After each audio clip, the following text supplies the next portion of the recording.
How are you guys? Nandito kami ngayon sa Lake Louise dito sa Calgary, Canada. Ang ganda, super gandang view talaga dito. Nakaka-relax guys. Ayan, kita nyo naman. Diba? Nakaka-in love ang nature. Gustong gusto ko dito sa place na to. Ang lamig, ang ganda ng panahon. Hindi siya masyadong malamig, hindi masyadong mainit.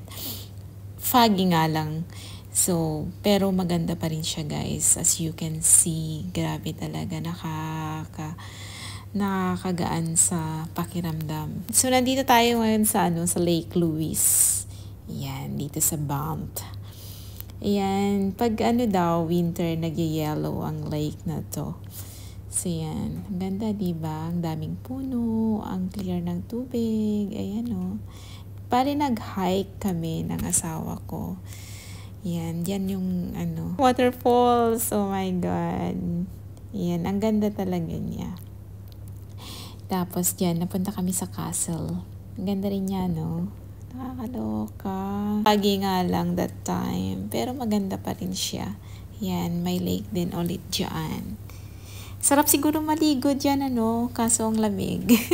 Alright guys, thank you for watching again my video. Love you guys. Mwah, mwah, mwah. Sana makabisit kayo dito sa Canada.